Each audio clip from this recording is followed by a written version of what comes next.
દીકરા હોય ને તો બે દીકરાને તમે અમદાવાદ કે મુંબઈ કે સુરત કે વિદેશમાં મોકલી શકો. સાધુ બ્રાહ્મણોને બે દીકરા હોય એટલે એકને ફરજિયાત એને ઘરે ગામમાં રાખવો પડે. શું કામ?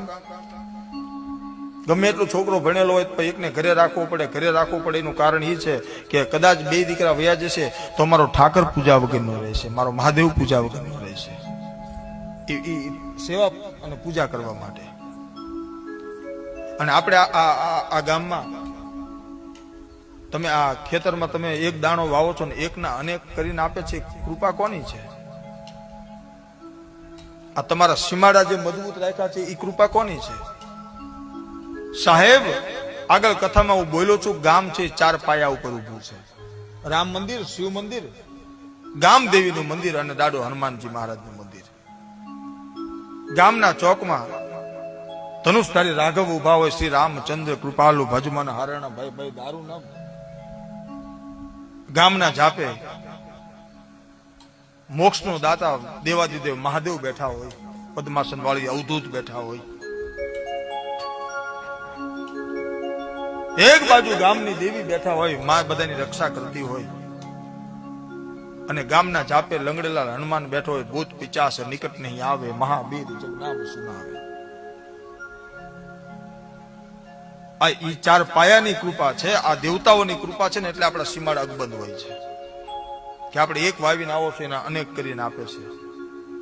બીજી વાત તમને કરું કે આપણે ખેડૂત લોકો છીએ, આપણે ખેતરમાં જઈએ, હળ હાંકીએ કે રાપ હાંકીએ, હાથી હાંકીએ, એમાં જીવાત કેટલી મળતી હશે, કેટલા જીવની હત્યા થતી હશે. તો આખા દિવસના પાપને બાળે છે કોણ? આ રામ મંદિરમાં, શિવ મંદિરમાં રોજ રાત્રે આરતી કરવી પડે, ઝાલર વગાડવી પડે, શંખનાદ કરવો પડે છે. એનું કારણ શું? રોજ આરતી શું કામ કરવી પડે છે? રોજ ઝાલર શું કામ વગાડવી પડે? રોજ શંખનાદ શું કામ કરવો પડે છે?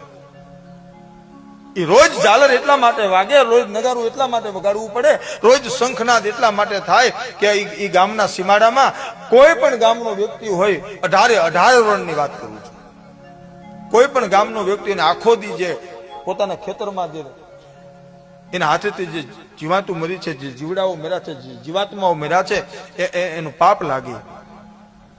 કેટલી જીવાતું મરતી હશે, કેટલા જીવડા મરતા હશે. આખા દિવસનું પાપ જયારે ભેગું થાય ત્યારે સાંજ પડે તો તમારા ગામનો સાધુડો પાછો શંખ ફૂકે. અને આપણો સનાતન ધર્મ એવું કહે છે કે ગામના મંદિરમાં શંખ ફૂકાય ના એટલે માની લો કે આખા ગામના પાપને બાળી અને સાધુડો ભસ્મ કરે છે. બોલો રાધે રાધે. આખા ગામના પાપને સાધુડાઓ બાળે છે. અને તમારા ઘરે સાધુ સંતો જમવા માટે આવે ને ત્યારે સાહેબ આપણા શાસ્ત્રો કહે છે કે સાધુ બ્રાહ્મણો જમવા આવે ને એટલે તમારા ઘરનું અન્ન નથી ખાતો, તમારા ઘરનું મિષ્ટાન નથી જમતો, કે તો તમારી ઓસરીમાં બેઠા બેઠા આપણા પરિવારના પાપને બેઠો બેઠો વાગોળતો હોય છે, પાપ બેઠો બેઠો ખાય છે. એના નિર્વાણ માટે થઈ અને આ વર્ષાકણ બાંધ્યું હોય છે કે એ સાધુ બ્રાહ્મણના પરિવારને કઈ તકલીફ ન પડે. એના ઘરે પ્રસંગ હોય તો એ સાધુને, અને બીજી તમને એક વાત કહી દઉં, સાધુ બ્રાહ્મણો સાથે વ્યવહાર ન હોય. વ્યવહાર એટલે નથી કહેતા કે અમે એમના બાપુ ઘરે કામ કરવા ગયા, બાપુ અમારા ઘરે કામ કરવા, ને એનો વ્યવહાર ન હોય. કારણ કે તમે આખું ગામ હોય, સાધુ એકલા હોય, અને સાધુ તમારા ઘરે કામ કરે એનો દોષ કેવડો લાગે. સાધુ બ્રાહ્મણો આપણા ઘરે આવે ને તો સાહેબ એને આસન વગર બેસાડે ને એનો પણ દોષ બતાવેલો છે. એને આસન આપવું પડે, આસન વગર ન બેસાડાય, આપણે ગમે એટલો સંબંધ હોય. બીજી વાત તમને કહું, આપણા ગામડામાં સાધુ બ્રાહ્મણ હોય ને એના ઘરના હોય ને એને અમુક જે ગામના વ્યવહાર થતા હોય ને એને લાજ કઢાવે છે. કાઢે ને ગામડામાં લાજ, માતાજી લાજ કાઢે ને, આ લાજ કાઢવાનો પણ દોષ બતાવેલો છે. સાધુની દીકરીઓ પાસે, બ્રાહ્મણની દીકરીઓ પાસે ક્યારે લાજ ન કઢાવવી જોઈએ. અને ગામની બહેનોને પણ સાધુ અને બ્રાહ્મણોની ક્યારે લાજ ન કાઢવી જોઈએ, એનો દોષ લાગે છે. કારણ કે તમને સંકટ પડશે ત્યારે તમે આ સંકટ સમયે સંતો એવું કહે છે કે અતિ સંકટ પડે ત્યારે ક્યાં જવું? કોઈ સાધુ બ્રાહ્મણનું ચરણું લેવું, ત્યાંથી કઈક રસ્તો જડે છે. અને આપણે લાજ જ કાઢી હોય કેમ વાત કરી શકશું?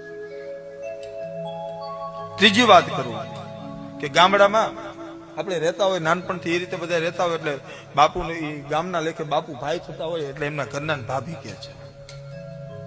સાધુ અને બ્રાહ્મણની દીકરીને ક્યારે ભાભી શબ્દ વાપરવો ન જોઈએ, એનો દોષ લાગે છે.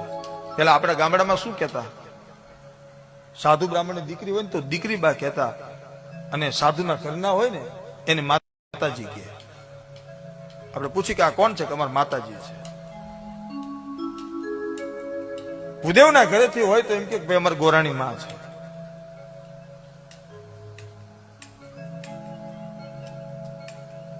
અને ત્રીજી અને ચોથી વાત કરું, વર્ષાખંડ જે બાંધેલું છે, મણ કે અધમણ જે કે બાંધ્યું હોય એ સાધુ અત્યારે આ મોટી કરુણા ઈ છે. સાધુ તમારા ઘરે લેવા માટે આવે ને એટલે એમ કે તમારા ભાઈ ઘરે નથી, તમારા ભાઈ આવે એટલે આવજો. આવું બને ને, એક બાજુ અલગ વાગે છે. તમારા ભાઈ આવે એટલે આવજો, એટલે મહારાજ પાછા વયા જાય, ભૂદેવ પાછા વયા જાય ને પાછા બીજે દી આવે તો ભાઈ ઘરે હોય તો એમ કે તમારા ભાભી ઘરે નથી, તમારા ભાભી આવે પછી આવજો. બે માણા ઘરે હોય ને પાછા મતમાં લેવા જાય એટલે એમ કે બાપુ બે માણા તો છે પણ છોકરા ઘરે નથી, તમને કોણ કાઢી દે, છોકરા આવે એટલે આવજો.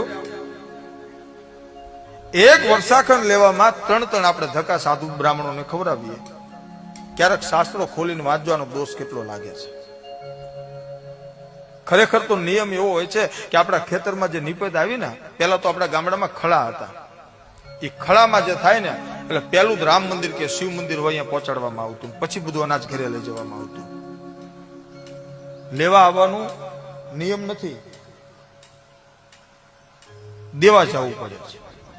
તમે રામ મંદિર કે શિવ મંદિરે એ અનાજ જે તમારા ખેતરમાં પાક્યું છે એ લઈ અને દેવા માટે જાવ ને એટલે અહીંયા ઠાકોરને ધરાવો, અને ઠાકર હોય કે પછી આપણું મહાદેવ હોય એને આગળ મૂકીને ધરાવો ને એટલે એ પૂજારી, અને એ નકરું અનાજ લઈને ન જાવું. એમાં પાછું તુલસી પત્ર મૂકવું, એક સોપારી મૂકવી પડે. કાલે હું કથામાં બોલ્યો છું, દાન અને દક્ષિણામાં બહુ તફાવત છે. દાન દેવું હોય ને તો પાછી દક્ષિણા ઉપર દેવું પડે. એટલે અનાજ આપણે લઈને જઈએ મંદિરે એટલે એમાં તુલસી પત્ર મૂકવું પડે, એમાં એક સોપારી એટલે ફળ સોપારી મૂકવી પડે. એમાં આપણી યથાશક્તિ પ્રમાણે એક ટકો, આપણી પાસે સંપત્તિ વધારે હોય તો વધારે દક્ષિણા મૂકી શકો, મિનિમમ એક ટકો પણ એમાં મૂકવો પડે. અને પછી આપણે મંદિરે જઈને ઠાકોરજીને આગળ મૂકવાનું છે, મહાદેવને આગળ મૂકવાનું. એ સાધુ એને ધરાવી લે ને પછી તમને જે તમે પાત્ર લઈને ગયા છો અથવા જે કપડું લઈને ગયા છો એમાં પૂજારી તમને ખોબો કે 2 ખોબા તમને પાછું આપે. એ પાછું મળે પછી એ પાછું લઈ અને ઘરે લઈને તમારી કોઠીમાં નાખવાનું છે. એ કોઠીમાં તમે નાખો ને એટલે તમે તમારા જે બાળકો જમે ને મારા ઠાકોરજીનો મહાદેવનો પ્રસાદ આખી પ્રસાદ જમતા હોય છે. આ એની કૃપા થાય.